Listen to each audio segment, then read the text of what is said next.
Hi, everyone. Welcome to the second episode of I Lost It at the Movies. And today we have our second guest, Pak Gunarning Puno, Pak Unai. Yay! Pakai Pak ya. Pak Unai aja, it feels right. Oke, whatever. Pak Unai, hello, welcome. Thank you Hello. for coming over. Terima kasih sudah diundang di podcast yang sangat presisius ini. Aduh. Biasa Pak Unai. Jadi aku sama Pak Unai itu kenal di production Ratu-Ratu Queens kemarin. Right. Netflix gitu. Terus aku jadi what was I? What was my role? I mean, aku awalnya You kayak practically did anything. anything that they wanted me to do. Yes. Jadi paling aku pernah kedapetan yang kayak interaksi kalau lagi di set tuh mayungin Pak Unai. Did you? Berapa kali? Oke. Like few times, Oh, twice okay. tops. I didn't Tapi realize that. Okay. tapi sebenarnya kita nggak banyak interaction di set karena you were Yeah. always like in your corner. Hmm. Terus aku selalu I don't know everywhere else. Aku lagi stres itu. Iya. Tapi selalu calm and collected kok kelihatannya. Selalu yang kayak kamera tuh yang kayak So always working. my acting was good then. Yes, amazing acting. Trying to get it together. Iya terus awalnya inget banget impressionnya dikasih orang-orang tuh karena Pak Unai senior. Tua maksudnya. Dua-duanya kali ya, age dan career wise. Oke. Jadi No, gara-gara sad. semua orang jadi kayak Pak Unai itu senior gitu. Terus ada kayak aku jadi segen. Terus I remember making a mistake untuk your visa application. Terus ada yang ngomong kamu hati-hati karena Pak Unai itu galak gitu. Jadi first impressionnya aku tuh yang kayak, Pak Unai ini kayak a very important figure in the industry and I have to be so good in front of him gitu-gitu. Tapi ternyata you're like the Cemen fun- kan gue Enggak dong. katakan. I didn't say that. Tapi kayak teddy bear itu. Ya. Selucu itu, terus kayak sebaik itu. Terus I remember I spent the whole day di New York kita yang hari-hari pertama kita lagi ngambil B-roll Ya. keliling-keliling dari Soho ke Central Park. Terus aku cuman sama Pak Unai sama Mas Ade. And all they were talking about was camera. Kayak Oh iya. Kasihan ya kita ya. tapi that's the thing, kayak itu impression aku. Jadi kalau ketemu Pak Unai itu walaupun kayak dia tahu nih, kayak Pak Unai tahu I don't understand a thing about cameras. But you still talk about it and I think that's like yang kayak that is just so cool, like you really know your shit. You know? I guess. You do. See, kayak even he's still like unsure about his capabilities. I am. Isn't that crazy? Anyways. Jadi gitu, terus kayak ternyata pas aku tahu, oh my god, he like DP'd some of like your favorites. Iya gak sih? Oke. Iya dong, kayak Such as? you worked on Budi Pekerti actually. Oh, iya. I forgot to talk about that. Budi Pekerti and then Photocopier. You did Borderless Fog recently. Yeah. And then The Night Comes for Us. Mhm. And then you did, oh yeah, Sebelum Iblis Menjemput yang kedua juga ya? Yeah. Period. And then you do have an upcoming project with Regas, am I right? Oh iya. Sampai lupa. This guy forgets his I'm getting old, you know. So yeah, Paule, thank you so much for coming in. Did I say that? But thank you so much for being here. Thank you for agreeing. Thank you. So, all right. So how this podcast works? Jadi aku udah ngasih pertanyaan like almost a week ago, right? So the two questions are what was the first movie that made you lose it? And then the second one is have you lost it at the movies recently? And if so, what movie did that for you? Oke. So tell me what's your answer for the first question? So yang pasti yang sangat berkesan buat gue, yang sangat nampol gue banget itu dulu filmnya Superman starring Keanu Reeves. This is like late 70s, something like that. 78. 78. Wow. Itu gue masih SD. 78 berarti gue 7 tahun. Gue umur 7 tahun. Nah, Dan masih ingat. masih inget banget. Makanya itu Wow. ternyata sangat impactful banget buat gue gitu kan. Jadi Dan itu experience kita kan kalau nonton tuh pilihannya hanya sinema doang. TV aja ya programnya program zaman-zaman Orde Baru lah ya. Oh, TV 78 ya, benar-benar Ya, gitu benar-benar. kan. Jadi yang ya udah gitu aja gitu Iya, iya, iya. acara-acaranya. Tapi kalau untuk film-film luar segala macam yang sinematik gitu ya memang di bioskop aja, di sinema gitu. Nah, makanya waktu itu gue nonton Superman itu di sinema pertama kali. Wow. Jadi dengan sound yang tidak biasanya kita dengar di rumah gitu Iya, kan, iya, iya. dengan ukuran layar yang juga nggak biasa di rumah Iya. gitu kan. And then suguhannya adalah Superman gitu loh. Dan ini ada Marlon Marlon Brando, Brando, yes. Gene Hackman, Yes, Margot Kidder, Margot Kidder. and dia Christopher Reeve leadnya. Gitu. Jadi Superman umur 7 Tahun. tahun 8 tahun gitu, Iya. dan masih ingat semua. Masih ingat semua. Feel emotion apa yang kayak masih sampai sekarang tuh kebawa, masih kayak kayak you answer the question with that movie, kayak why? Ya. What is it about the movie? Yang pasti satu, gua ngerasain immersive experience banget di sana. Kan terbang gitu kan, Superman terbang, and then point of view dia terbang gitu kan. Di layar sebesar itu dan kita ngerasa terbang. Of course, itu maksudnya itu impression pertama lah yang kita rasain. Right. And then sound, scoring tuh gue masih ingat banget. Wow. Scoring itu sampai kita tuh, gue inget banget. Gue inget satu bioskop itu begitu end title semuanya tepuk tangan and sending applause. Wow. Kita udah gak pernah ngalamin kayak gitu lagi kan di Betul. bioskop kan. When that happens, aku selalu yang kayak, oh my god, now I remember kenapa aku suka sinema tuh itu pas lagi standing applause, ending masih kayak gitu, and you still remember. Ini impresif banget sih. Masih gitu, dan itu memang maksudnya nggak semua film begitu, tapi pas yang Superman itu mereka begitu, kita begitu. Dan itu begitu, ini gue loncat sedikit dari Superman 1, pas Superman 2 keluar dalam waktu setahun kalau nggak salah, baru musiknya muncul semuanya udah tepuk tangan, udah teriak-teriak men. Wow. Karena we had that experience in the first Superman. Right. Jadi kita Jadi itu tuh banget. kayak the first Superman ya? Yes. 78 original. Wow, that's crazy. Karena for me personally, aku tuh bukan superhero movie person orangnya, tapi selalu fascinated kalau ada orang yang kayak sangat well versed di kayak history superhero atau the Marvel DC franchise. Itu aku selalu yang kayak, okay, so tell me why, maksudnya kayak why you like superhero so much gitu. I feel like mungkin orang ada kayak attachment dari kecilnya atau kayak karena universe, menurut aku superhero universe itu mau dari any company itu kayak it's so big, it's so rich, dan banyak banget yang bisa kayak orang ambil dan suka gitu. Jadi kayak it's apa ya, gak ada limit untuk suka sesuatu di superhero universe. That's what I think. Dan menurut aku kenapa orang tuh segitunya sama, sefanatik itu sama superhero world gitu. Tapi why this movie in particular, and also did this movie make you kayak a superhero fan? Jadi kalau if you talking about the superhero kan, gue dari dulu sih baca komiknya juga ya. Maksudnya komik superhero lokal juga.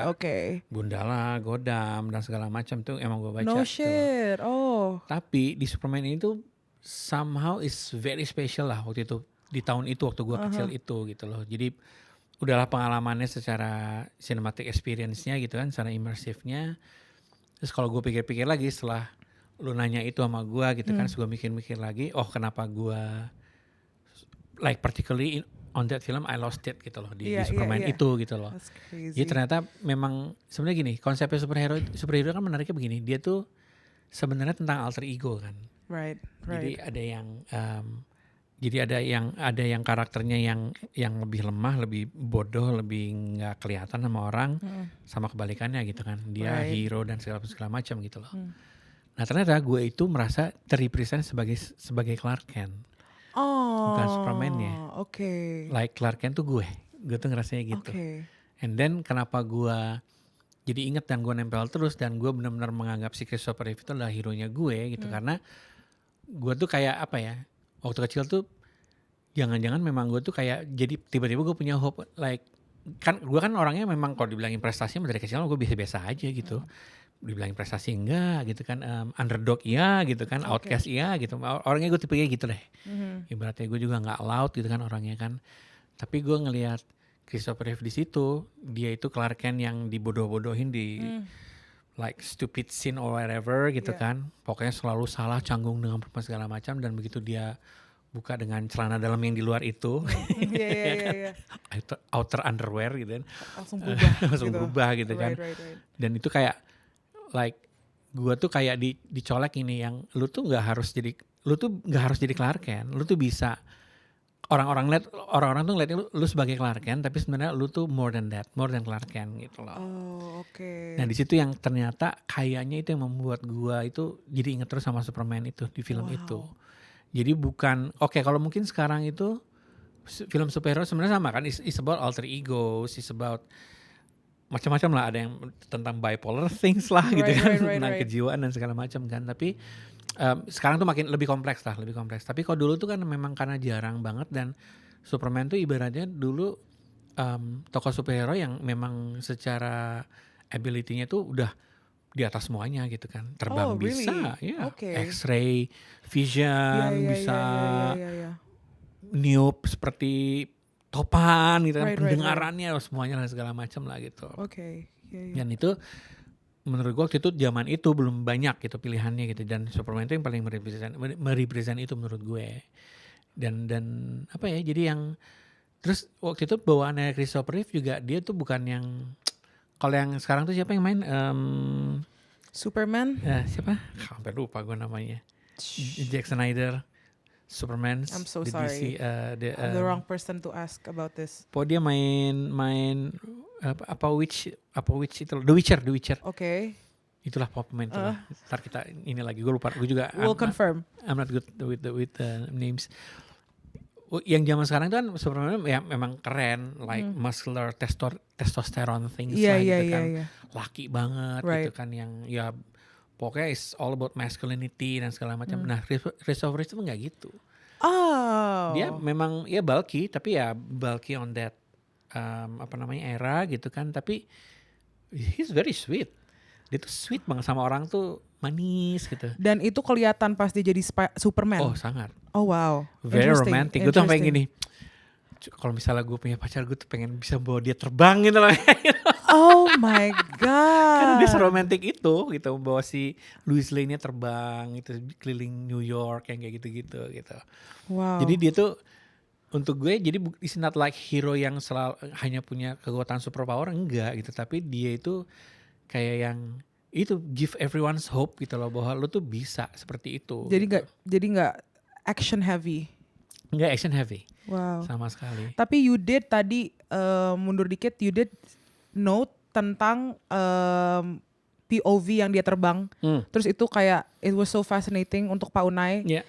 Dan aku mau highlight, it's really interesting karena kalau ngomong sama Mas Lucky itu dia highlight Lion King lebih ke temanya, lebih ke karakternya, storytellingnya, the bigger picture.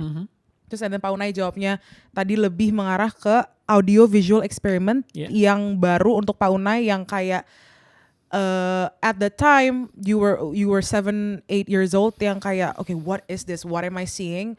Flying is so, I want to fly and you can fly on screen, you know. Kayak that was something yang menurut aku pasti makanya kenapa superhero movies itu work for kids. I think it's because of that reason. Kayak kids want to fly, kids want to be other people, kids want to wear weird costumes, tapi mereka nggak bisa kalau mereka nggak jadi Superman kan gitu kan. And then di Superman itu kayak in a way ya mereka dibolehin jadi whatever they want. And that's like I think the quality yang menurut aku masih kenapa sampai sekarang Superman movies to work for the masses. And because I think like you said, like it gives hope ke all demographics kan, ke kids, kayak even it gives comfort to orang-orang gede menurut aku. Kayak I don't know, walaupun banyak banget yang kejadian nih di superhero movies kan, kayak the first attempt untuk ngejatuhin villainnya nggak bisa, and then lo nervous lagi, terus kayak second attempt butuh orang nggak bisa, third attempt everyone join bisa gitu kan. Even untuk adults walaupun ada kayak gitu, at least for me, I watch superhero movies karena I know what's the ending. And it like gives me security and like knowing that I come into this room and kayak okay, this is what I'm signing myself up for. Kayak I'm gonna watch something that I know the ending, that I can expect the ending, that I can feel okay about the ending and not like nggak yang jadi kayak patah hati atau kayak fuck gue nggak bisa move on dari film ini, itu nggak kalau superhero movies for me. So it's like really interesting kayak from your perspective as like, dan sekarang your career jadinya cinematographer and what you highlighted itu yang tadi POV-nya itu very very specific, and I think that's like yeah it's very cool. Karena gue mungkin ya untuk dari kecil kan gue memang anaknya visual driven, emang dari dulu senang visual. Wow. Gue tuh mulai gara-garanya dulu bokap gue ngasih gue kamera mini pocket kecil itu gue umurnya 5 tahun. Gue waktu itu kelas 0 besar nggak salah. Jadi besar tuh TKB. TKB. Jadi gue udah mulai motret tuh, yang nyucinya bokap lah gitu. Tapi masih cuci ya dulu. Iya benar-benar. Bener. Jadi gue foto-foto. Nah itu terus kebawa tuh bertahun-tahun sampai gue ganti kamera apa segala macam. SD tuh gue motret. Jadi memang gue tuh seneng visual tuh seneng banget. Somehow I like the concept of capturing the moments in a way gitu.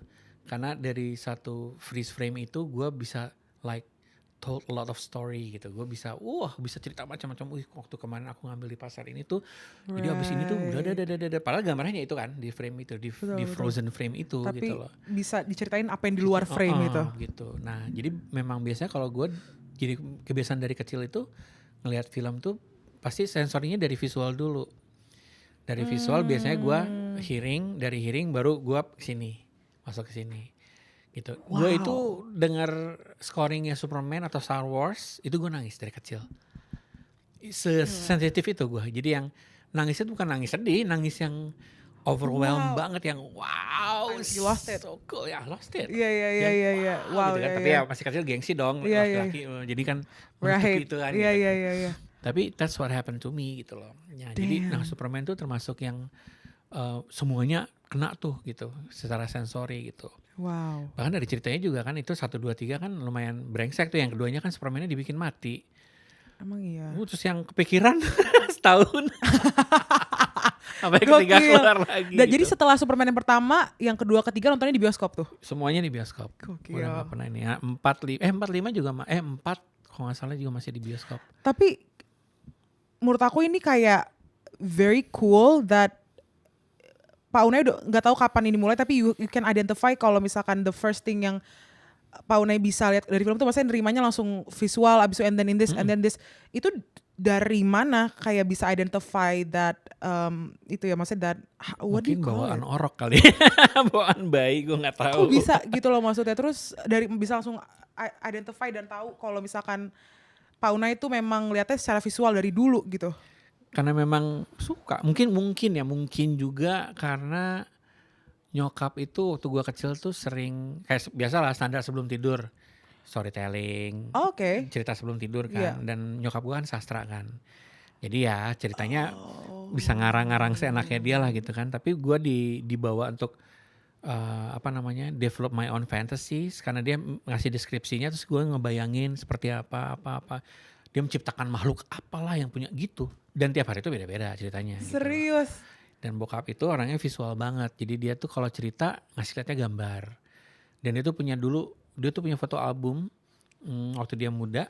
Yang isinya tuh foto sama gambar. Dia gambar, terus ada tulisannya, nih saya dari Spain naik Vespa ke sini. Terus ada gambar dia mabok di bawah pohon. Tapi gambar. Itu ntar ada fotonya lagi, ada gambar lagi gitu. Jadi kayak buku cerita gitu. Maksudnya gue bawa ya, tapi dari Bandung sih anyway. Lucu banget. Nah jadi mungkin dari kecil tuh gue udah terbiasa melihat itu. Terus buku-buku ilmu pengetahuan, biasanya buku binatang apa segala macam yang semuanya basisnya fotografi. Jadi dan tiap hari, dan gini, keluarga gue tuh orangnya musikal. Jadi emang bukan musisi tapi sama musik tuh kita juga memang pemerhati gitu kan. Jadi emang seneng dengerin musik gitu. Mau mulai dari klasik, jazz gitu kan, sampai ke pop, rock dan segala macam. Jadi tiap kakak gua dan segala macam tuh beda-beda tuh ini jenisnya. Speakernya segede-gede lemari tiap kamar gitu. Gitu. Jadi emang sensori kita tuh mungkin dari kecil kali ya. Dari kecil terbiasakan oleh itu. Nah terus kalau pengalaman yang berhubungan dengan audiovisual atau secara kreatif atau secara art form gitu. Gue tuh sama nyokap tuh paling sering diajak ke pasar dulu. Jadi nemenin belanja gitu. Dan gue suka banget. Kenapa? Karena gue merhatiin orang. Oh si bapak ini jualan daging apa. Terus gue masih ingat, sampai sekarang gue masih ingat baunya. Nanti ada si ibu-ibu nih teriak apa, nawarin apa, gue ngeliat lagi. Dan gue sering lost in the pasar, bukan lost in the movie. Hilang itu gue di pasar karena People lihat watching. orang, people watching, ntar gue ngilang atau dicari-cari sama nyokap gue. Jadi gue lagi diem aja ngeliatin orang lagi motongin ayam kayak gitu. Sampai sekarang gue masih inget baunya. Wow. Nah itu yang mungkin juga itu yang gue jadi terbiasa untuk punya, jadi observan gitu, kayak seperti itu gitu loh. Kayak kemampuan menganalisa ya itu mah setelah Right, gue iyalah. kuliah dan segala macam gitu. Enggak, karena apa namanya, I'm just curious, pengen tahu where do your influences come from gitu. Maksudnya kayak your ideal, the first time yang nonton film Superman karena was really early gitu kan, masih kecil. Tapi what is the movie yang kayak Paunay bilang, this looks so good, gue mau jadi cinematographer karena I wanna make something like this. Itu film kedua yang gue kasih tahu ke lu. Seven. Oh wow, so ini So you cocok you ke move to that? right, it's like sesuai banget flow-nya karena the next question itu yang latest movie. Ya. Most recent. I mean this is not most recent, tapi maksudnya after Superman berarti Seven nih. Seven. Yang I ninggalin can tell mark. you why, kenapa yang like recently gue nggak ada yang lost it lah itu in a way Iya gitu. nih Seven lumayan. Karena waktu di Seven itu Belakang. experience gue masih di cinema. Gitu. Right, Kalau yang terakhir-terakhir right. oke, you know like the recent movie ya gue nontonnya di OTT kan, udah di Netflix apa segala macam gitu. Iya. Jadi the impact yang tinggal di gue tuh nggak sebesar dulu waktu zamannya gue di cinema. Cinema kan satu nggak ada sosial media ya zaman dulu ya.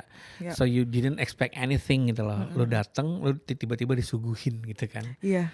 Nah kebayangkan film seperti Seven itu nggak ada cerita tentang David Fincher itu siapa gitu kan, filmnya tentang apa, pokoknya ini ada film kayak katanya keren ngomongnya gitu kan. Terus kita nonton, terus kita yang tergila-gila lah nontonnya. Nah kenapa gue Seven waktu itu gue ada di stage itu, if I'm mistaken itu tahun-tahun pertama gue kerja di agency, advertising agency. Jadi gue udah lulus dari seni rupa, jadi gue nonton dengan teman main gue yang anak-anak seni rupa juga gitu loh.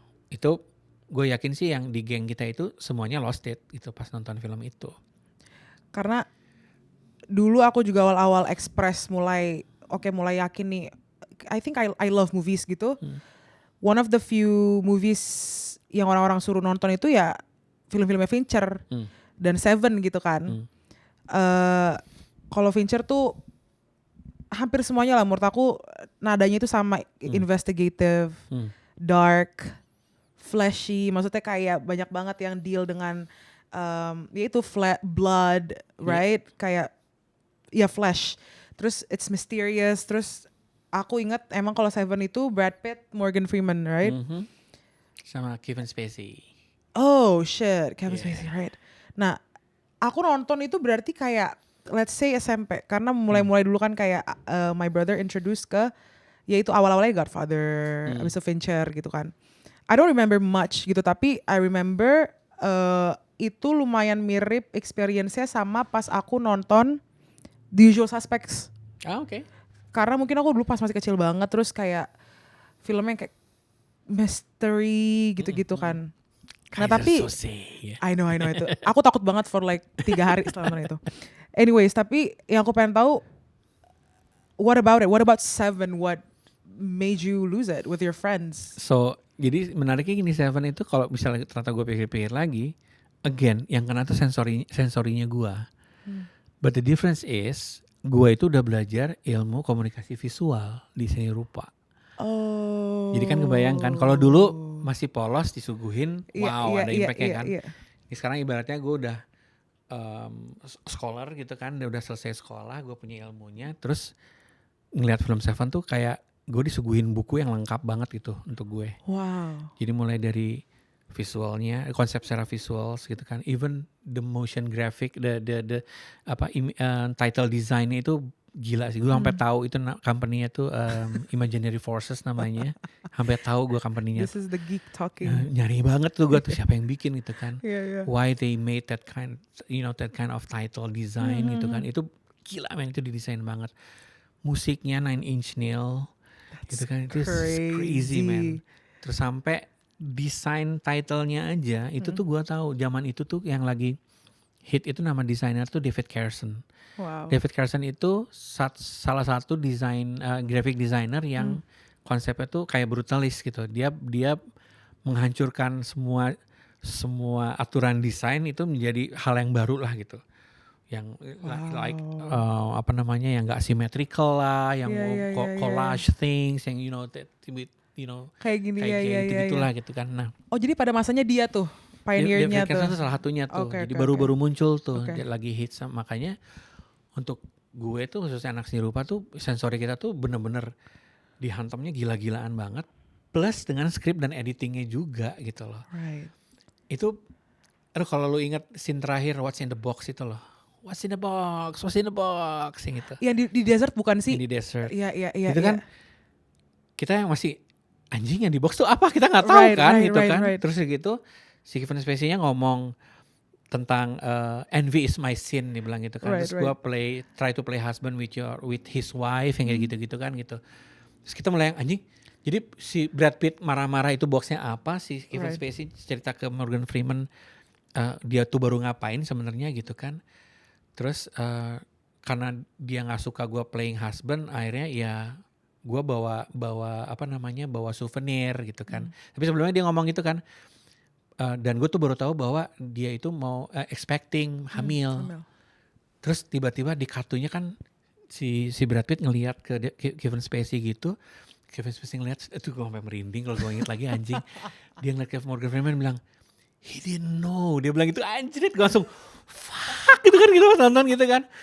Terus terakhir dia bilang kan I took the souvenir for me, her lovely hat. Nah di situ pecah tuh buat kita tuh yang anjing gitu loh, kita benar-benar itu kebawa sih kita emosinya sih.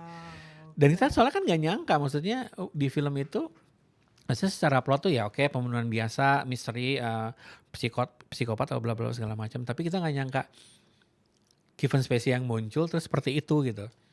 Cara reveal-nya itu yang buat kayak gila gitu. Sebenarnya mungkin kalau dia ya dengan cara lain gak segitunya kali ya. Enggak. Gila sih emang. Namanya, kalau nggak salah kan namanya nggak dimunculin pertama. Kalau nggak salah ya, gue lupa ingat. Tapi iya kalau nggak salah tuh Kevin Spacey itu nggak dimunculin namanya pertama. Kalau nggak salah, gue mesti lihat lagi ntar. Makanya pas muncul pertama, pas yang detektif, yang dia teriak tangannya banyak darah itu. Gila. Terus hah? Anjing Kevin Spacey kata kita gitu kan. Ini sih dia siapa gitu kan. Kita langsung wah gila tuh. Gila sih parah banget. Terus nah kalau, dan itu film udah gue tonton ke 7.243 kali kayaknya. Sesering itu. I was about to ask, sering rewatch Sampai ada yang gue rewatch, gue matiin suaranya juga, hanya gue karena pengen lihat visualnya doang. Sampai separah itu, gue sampai sekarang gue masih suka banget nonton itu. Pernah nggak kalau lagi work on your own stuff gitu terus keinget image sangat di Seven atau di Superman gitu, terus yang kayak gue pengen kayak gini gitu? Kalau Superman mungkin waktu pengalaman kecilnya kan, jadi lebih ke personal things gitu, ke kepribadian gitu kan. Tapi kalau career itu Seven dia yang bikin gue harus jadi kameramennya. Nah waktu itu gue masih belum paham tuh ada istilahnya director fotografi, masih belum terlalu paham tuh waktu itu. Iya. Nah makanya setelah berapa tahun, gue 2-3 tahun gue kerja di agency, gue ambil master degree. Akhirnya gue find out kan bahwa DOP-nya nih si Darius Khondji ini. Mulailah gue riset tentang Darius Khondji kan, makanya gue nonton lagi gitu. Darius Khondji itu apa aja ya? He's a French Albanian guy. Dia itu dulu banyak ngebantu film-filmnya Pierre Junet, Delicatessen.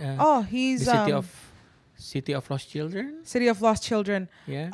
He is going to do Eddington, film horor barunya Ari Aster. Darius Khondji? Yes. Damn. Yes. Okay, I'm excited awesome for that one. Oh wait, he also did Anima. Yeah. Paul Thomas Anderson yang sama Tom York yang short. Yes. What? He's crazy man. But that is so cool. It's like one of my. Okja dia yang bikin. Okja iya nih Okja bener. Armageddon Time. Yeah. Midnight in Paris. Okay. He's insane dan dia itu producer's enemy. Mickey 17. Oh, why? Yeah. Very demanding, director of photography. Selalu seneng research, seneng ngetes. Now you see me there, right? Makanya baru mau ngomong ini. I can't wait to get into this. So you see you see similarity between yourself and No, Darius I nih. copy his method Okay, sebenarnya okay. gitu. Tapi maksud gue sampai beli buku-bukunya dia kan. Serius? Iya, sampai gue pengen tahu dia gimana sih caranya kok bisa achieve seperti ini gitu. Would you say he's like your hero? In a way ya. Okay. Itu untuk beberapa DP locals tuh he's like the real hero. Bahkan ada satu DP, gue juga ngefans sama dia yang anaknya dikasih nama Konji. Sampai segitunya. Wow. Yes. Why? Apa yang buat gambar-gambar dia distinct?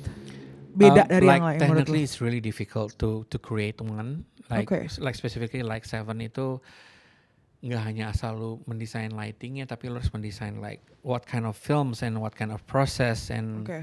how you're going to like adjust the lighting, relate with the chemical process with the films, you know, that kind of stuff. Itu insane sih, levelnya itu insane banget. Harus teliti banget. Sangat teliti dan emang harus banyak eksperimennya, jadi sampai tahu istilahnya kayak hitungannya apa gitu kan. Waktu masuk digital dia sempat hilang tuh. Oh ya? Dia sempat hilang karena dia ngerasa kok jadi yang bikin gambar bukan gua tapi di IT. Jadi di IT yang bilang, oh lu terlalu over, lu terlalu under gitu. Dia marah banget waktu itu. Okay. Sampai akhirnya dia balik lagi, gue lupa film yang dia akhirnya balik lagi pertama itu. Kalau nggak salah series, aduh gue lupa. Keren banget itu tentang di Meksiko gitu. Okay. Aduh gue lupa judulnya. I'm too old for that. More? No. Bukan. My Blueberry Nights? Bukan. Ada series lah pokoknya lah. Oh, jadi dia sempat hilang, mungkin dia sempat nggak mau terima, dia. belum terima. Dia belum terima dan lagi nyari like how you know I'm going to nail this. Right. Disitulah gue belajar ngeliat dia gitu kan. Dia Dickens tuh sama kayak gitu juga gitu. Roger Dickens. Okay. Jadi mereka tuh Is Dickens also a hero of yours? oh ya. Oh Yeah. abis Konji tuh gue Dickens. Damn. Okay. Kalau Dickens tuh yang Blade Runner 24/6. Okay, ya. Film-filmnya Dickens tuh. Roger Dickens 1917. Yang film perang itu. Oh iya benar. Oh my god. He won the Oscar for that, right? Oh iya. Setelah Finally 32 years or yes, something. Yeah, something like that. Or 32 nominations. Crazy right? Itu Sejago itu. Sejago itu, dan itu dia menang 1917 itu gara-gara emang I think ya kayak achievement di kameranya bisa yang single shot itu sih. Ya, yang single shot Itu menurut aku kayak achievement yang luar biasa. Maksudnya kayak a lot went into that one specific, ya nggak sih? Camera work gitu yang menurut aku akhirnya kayak it's long overdue, we need to give this to Dickens gitu loh. Iya, banyak yang protes soalnya community-nya. Karena dia nggak pernah dapat Oscar. Itu aneh gitu. sih. Makanya aneh. Tapi ya itu kalau gue sih merhatiin ini, jadi setelah gue tahu perpolitikan di festival dan segala macam gitu. Right. Terus one of it adalah Dickens itu he's not an asshole. He's not. Dia tuh sweet banget orangnya. Konji he's an asshole. Okay. Tapi dia punya say, dia punya suara, dia punya statement tuh keras gitu. Jadinya orang bisa ngelihat dia kan. Yang dia hanya ngomong ini penghargaan ini tuh hanyalah sebuah perayaan dalam semalam ini, besoknya kita kerja lagi kok. Sesimpel itu gitu ngomongnya. Dan dia tapi sekeren itu. Dan like it was surprising karena it was this old guy yang tiba-tiba pas di announce namanya semua orang standing applause, ternyata he's a living legend gitu. Belum pernah dapat panggung Oscars aja and he did. Thank God he did. Okay, so ini sih yang sebenarnya aku dari dulu tuh selalu sampai sekarang actually masih bingung, kayak bisa nggak sih role cinematographer DOP sama kan sebenarnya cinematographer dan DOP. Okay. Role cinematographer DOP itu kelihatannya segimana? How can you identify the work of a DOP in a film? Karena banyak banget orang mikirnya yang kayak you know with the auteur theory, maksudnya kayak director itu has all the say gitu kan, maunya begini gitu. Jadi how do you identify a cinematographer's eyes gitu di dalam satu film? Kalau kita ngomongnya global atau lokal? From your experience aja personally Kalau boleh. experience ya locally agak kita challenging banget untuk kita ya. Karena faktornya terlalu banyak pertimbangannya gitu untuk sebuah film gitu. Oke. Jadi kayak misalnya ada satu project, kan ada yang project initiatornya, mungkin executive producer gitu kan, atau owner, company owner atau whoever lah gitu. And then ada writer, ada director, and then the DPs, and then production designers gitu Yeah. kan. Sekarang paling seru kan sebenarnya dan memang sampai sekarang tuh itu pencarian kita semua tuh. Dimana pas kita ada assembling team, kita saling tahu sama tahu gitu, like how much portion that we can contribute in the Yeah, projects yeah. without harus like taking over gitu loh. Jadi kayak yang satu nggak harus dominan ke yang satunya lagi gitu. Ibaratnya ini sama-sama nih saling ngisi apa dan segala macam gitu kan. Nah ternyata itu nggak gampang, nggak banyak ternyata. Jadi karena ada yang misalnya dari produsernya gitu, ini karena stake-nya terlalu tinggi, ini nggak boleh macam-macam, harus aman, ada yang begitu. Ada yang dari direkturnya misalnya yang dia ini baby gua, yang tahu visinya itu hanya gua, lu tuh nggak tahu, lu ngikutin gua aja gitu, kayak gitu ada gitu. Ada yang DOP-nya juga yang lebih dominan gitu, yang ini harus begini, gambarnya nggak bisa nih, harus kelihatan bagus dan segala macam. Nah itu justru yang menurut gue yang membuat film-filmnya kita itu, atau mungkin nggak di Indonesia, in general juga sama kejadiannya. Ketika ada satu atau dua entity yang lebih dominan di dalam satu project, di dalam satu tim itu, filmnya akan jadi pasti. Lu pasti sering nonton film, gambarnya bagus tapi lu lupa ceritanya. Sering. Gue sering banget. Sering banget. Yang kejadian yang itu yang lagi kebut-kebutan, tapi gue lupa judulnya apa gitu. Nah berarti filmnya failed menurut gue. Right. Tapi kalau lu inget filmnya, nah berarti semuanya works. Okay. Dari writing, editing, directing, Yeah. sampai ke visual dan segala macam, pemainnya juga perform dan segala macam gitu.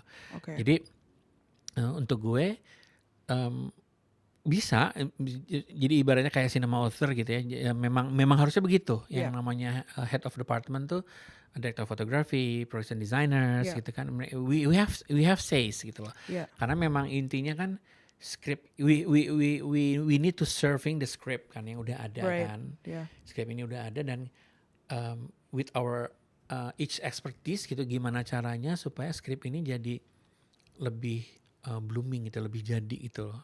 Kalau istilah orang lapangannya dihamili bareng-bareng istilahnya gitu. Oh wow. Jadi pas lahir tuh jadinya kan film. Jadi pas lagi di film gini, kayak anaknya Unai tapi kok kayak anaknya director ini, tapi kayak nah itu yang anak yang berhasil tuh ibaratnya gitu. Right. Kayak ini Unai banget nih anaknya, berarti gue terlalu dominan gitu. Oh menarik wow, ya? Menarik banget loh. Jadi dihamili bareng istilahnya. Dia bapaknya banyak katanya istilahnya gitu. Ada itu istilah orang-orang lama tuh di film ini tuh. Analogi interesting sih untuk ngelihat film tuh kayak gitu, kayak anaknya bareng-bareng. Iya.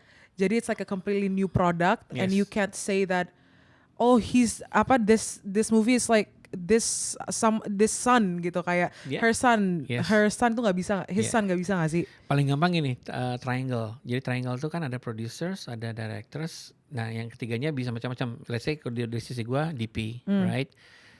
Kalau triangle ini nggak balance, anaknya jadi mirip yang dominannya gitu. Jadi kan si ibunya nih skripnya nih, bapaknya yang kita bertiga nih, gitu. Nah kalau bapaknya ada yang dominan satu aja, anaknya jadi ngikut bapak yang mana tuh, jadinya gitu. So what you're trying to do, or any production should try to do, itu berarti gimana caranya semuanya itu bisa contribute equal parts. Oh yes. Dan itu menurut Pak Unai bisa ngejadiin outcome film bagus gara-gara itu. Ya. Wow. Dan itu nggak gampang ternyata. Kayak misalnya gini, misalnya I have my own concept about visual language, misalnya seperti itu kan. Like I know like how to present like metaphorically secara visual, misalnya kayak gitu gitu. Misalnya gitu ya, atau symbols gitu, atau the symbols of colors misalnya kayak gitu kan, dari budaya mana dan segala macam gitu. Nah, tapi kan nggak semua orang melihatnya begitu, karena masing-masing punya their own background. Nah, justru untuk gue, makanya kalau gue paling seneng preps kalau di syuting itu. Challenge-nya adalah kita saling pacaran dulu nih. Gue pacaran sama direkturnya, gue pacaran sama produsernya, gue pacaran sama production designer gitu, yang lu tuh doyannya apa sih? Oh gue doyannya coklat. Oh gue juga senangnya coklat. Tapi lu, kalau gue coklatnya senangnya pakai pistachio, lu suka pakai apa? Oh gue coklatnya white chocolate sih. Oh ini kalau coklat yang kira-kira yang ada kacang-kacangnya gitu pembicaraannya. Yeah. Jadi gue tahu dia suka yang nggak suka yang gue suka, tapi dia suka yang ada alternatif yang gue juga nggak masalah gitu. Right. Nah itu yang terjadi selama preps mestinya menurut gue ya. Jadi biasanya kalau obrolan gue kan kalau lagi preps nanti itu nggak ngomongin melulu tentang skrip sama tentang syuting ya. Gue nonton, gue bisa ngajak nonton, gue bisa ngobrol terus saling cerita masa kecil kita gimana gitu. Oh jadi kayak PDKT. Iya kayak PDKT, bener-bener kayak pacaran men. Okay. Jadi kayak gue nanya trauma lu kecil apa, gue punya trauma ini loh waktu kecil. Serius? Gini. Iya sampai kayak gitu. Karena dari situ kan kita akan lihat kenapa dia menyikapi scene ini dengan sudut pandang ini karena dia punya trauma ini gitu kan. Nah gue nggak boleh counter itu, gue harus serving itu gitu. Tapi gue juga harus ngerti kan traumanya apa. Jadi if he or she can share their trauma to me, I have to be able to share my own trauma to them as well. Wow. Jadi gue juga akan cerita, gue begini. Jadi kita akan saling tahu bahasanya, traumanya One di sini, trauma di sini.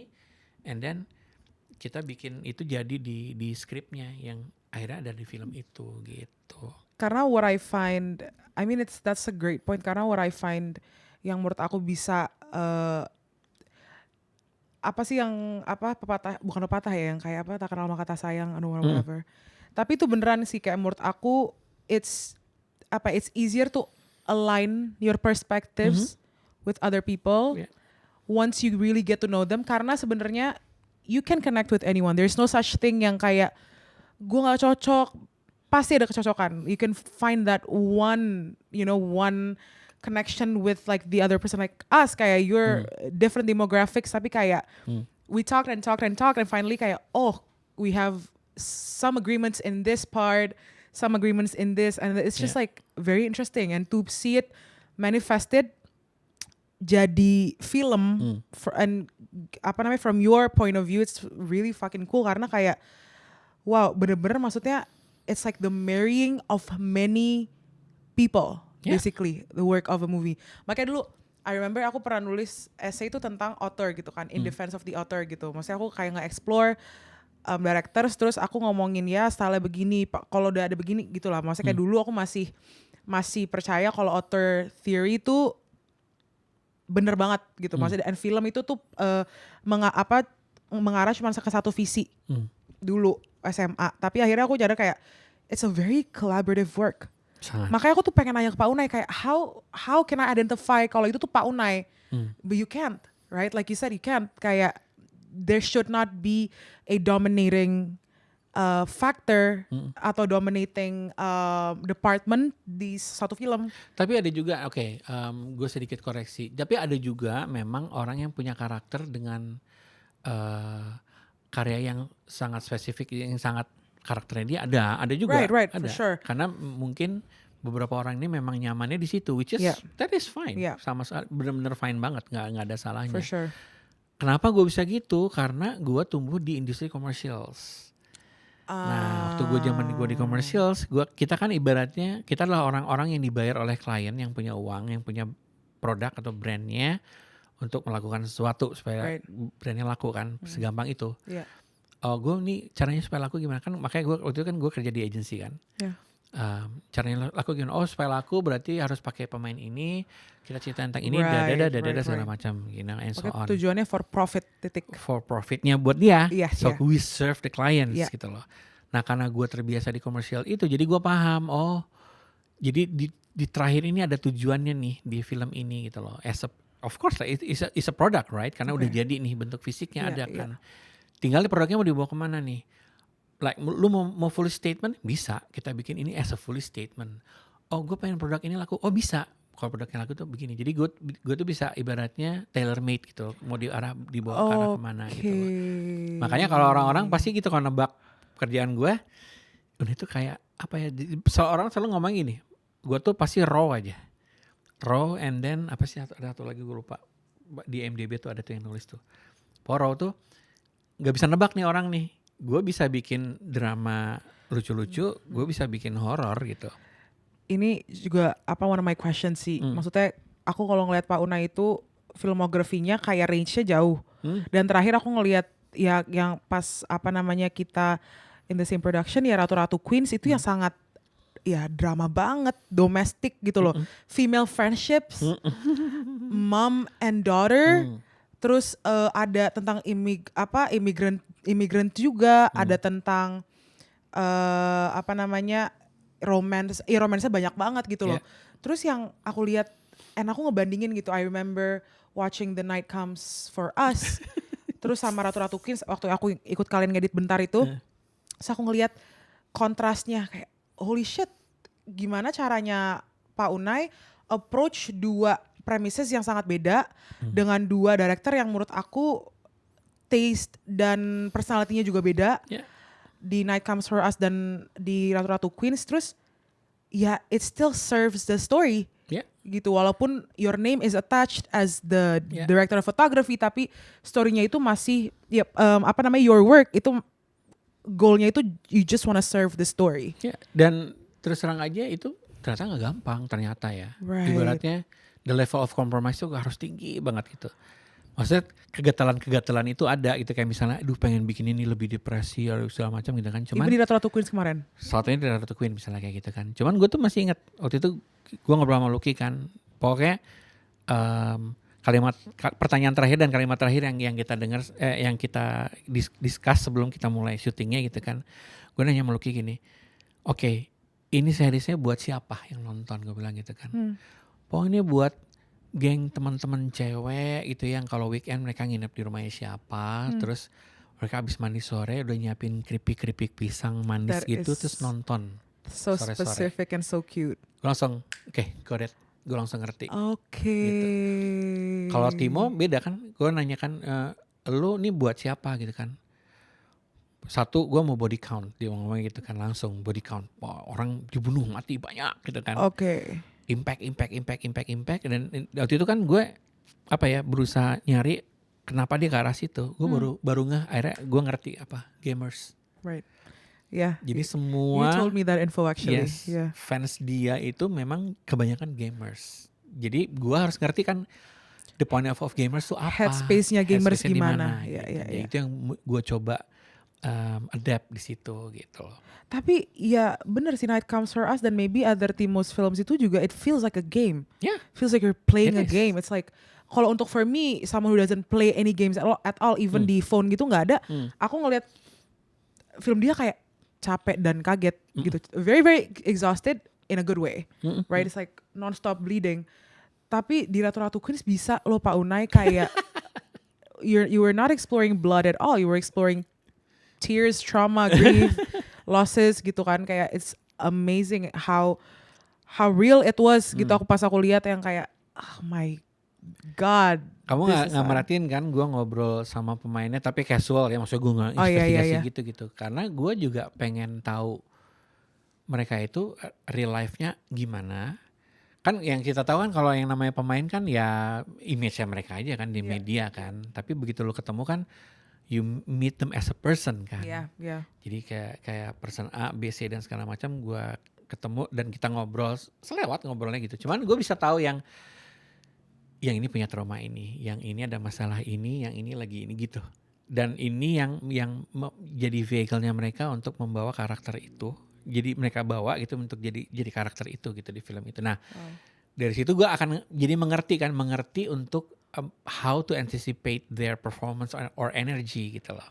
Damn. Jadi nggak hanya gue capturing the gambar aja, karena capturing the gambar gue nggak akan bisa ngerasain energinya. Tapi gue tahu yang ini lagi sedih banget, berarti gue harus pakai specific lenses, like a specific position of cameras, maybe specific movement just a bit. Dan itu, dan gue nggak harus menjelasin gini ke saudaranya.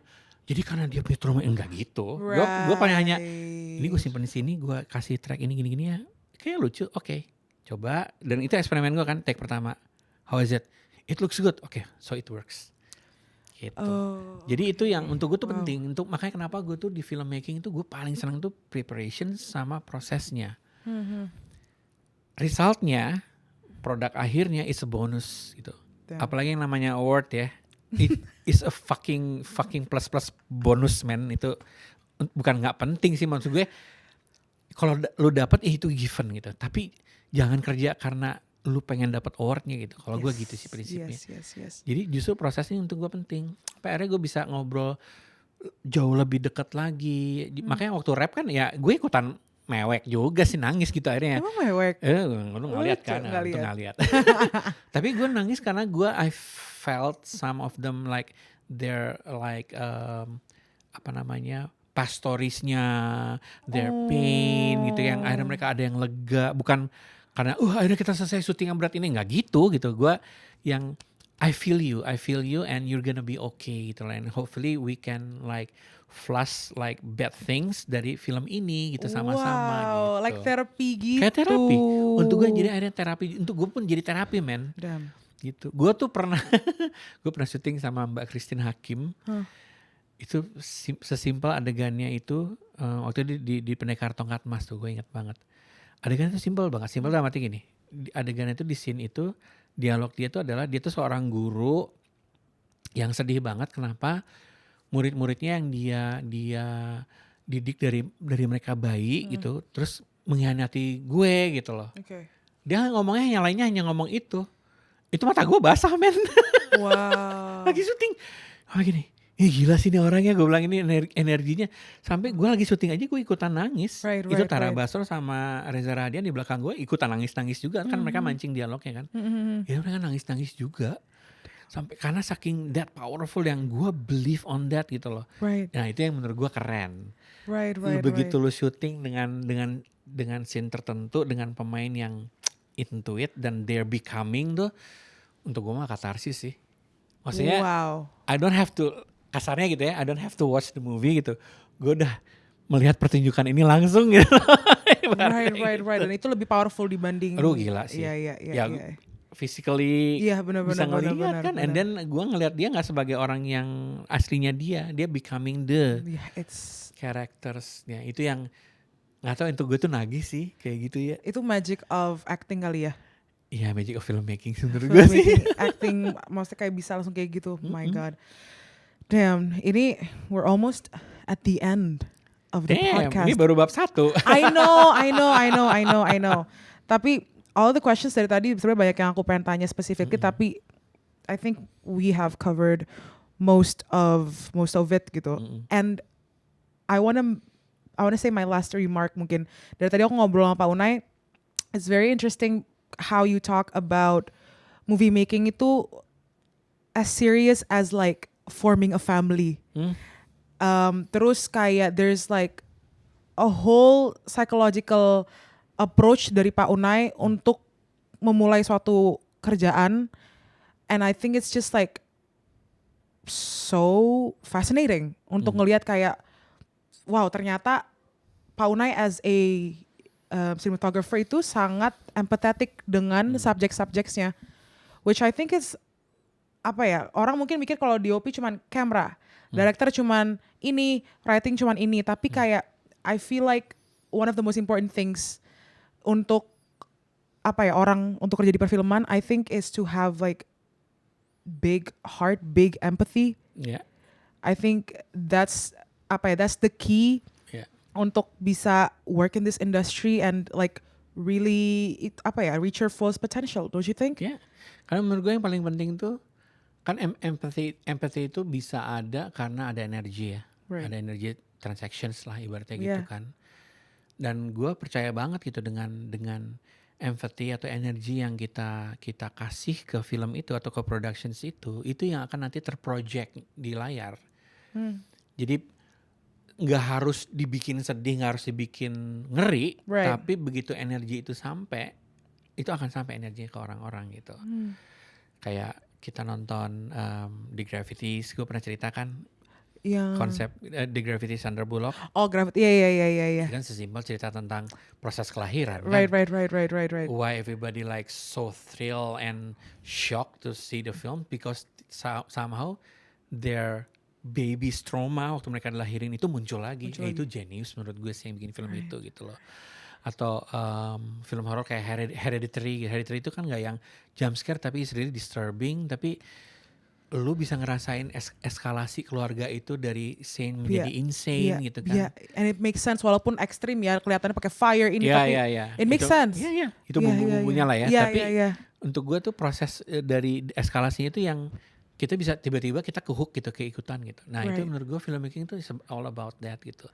Jadi makanya kenapa gue selalu ngomong kan, apalagi sama yang muda-muda, filmmaker yang muda-muda tuh, satu kalau bikin film kan banyak nanya caranya gimana sih kalau bikin film. Yeah. Just be yourself. Itu satu pertama. Kedua, be honest. Be honest. Tuh, yaudah lu mau ngomong apa, lu ngomong itu. You don't have to pretend. You don't have to become pretentious as well gitu. Right. Karena nantinya jadinya palsu. Itu film yang lu jadi mungkin huhahnya ada gitu ya, ada gegap gempitanya tapi meaningless gitu. Ngapain gitu. Karena film, nah ini nih yang kita harus ingat nih. Film itu adalah produk yang gak akan pernah hilang. Itu akan tertulis di your historical timeline sampai ntar lu punya cucu sama cicit. Yes, documentation of time. Yes, Yeah. exactly gitu. Yeah. Dan itu sebenarnya kan our responsibility berarti kan. Betul. For the next generation and so on gitu loh. Because we're the authors. Yes, Yeah. gitu. Jadi satu privilege bahwa kita memang senang di dunia ini dan di industri ini dan kita mendalami itu gitu kan. Ya kedua ya let's be serious about it gitu loh. Tapi yet in the same time juga just chill gitu. Jadi udah jadi lu aja gitu, lu jadi lu aja, lu nggak, you don't have to become someone else gitu kan. Yes. Kalau memang lu nggak tahu, lu ngomong nggak tahu, seperti gue kan orangnya selalu banyak jutaan pertanyaan ya. Bahkan aja sama yang muda-muda sekarang gue banyak nanya, ini gimana sih caranya, ini gue ngerti. Faunai so nggak tahu. Enggak beneran, gue tuh banyak nggak tahu. Ini menunya nih gimana kalau di kamera gitu. Ini warnanya kok segini gimana gitu kan. Oh ini gini doang kayak gitu-gitu gue banyak banget gitu. Tapi untungnya karena gue emang nggak tahu, bukan ngetes. See, Gitu. ini berarti emang we are endless student, kayak we are forever students. Yes, I agree with that. Dan itu yang selalu bokap gue bilang sih. Ilmu itu akan berhenti ketika lu mati. Tapi ilmu lu sendiri yang lu wariskan atau turunkan ke orang-orang itu yang tidak akan mati, bokap gue bilang, dan itu akan diterusin legasinya. Well, that's a great way to end this. Yes. That is a great final note, and now I realize it more why we get along. Yeah. Kayak gara-gara this conversation, okay, it makes sense why me and Paunay are like we talk a lot together. Okay, yes. Well, thank you so much for coming over here. No It's been a great conversation. Like always. Like always. Being sober as well. Sober this time. Sober. Only water and coffee. Okay. Well, yeah, that's it for our second episode, and we'll see you guys. And thank you, Paunay. Thank you. Yay.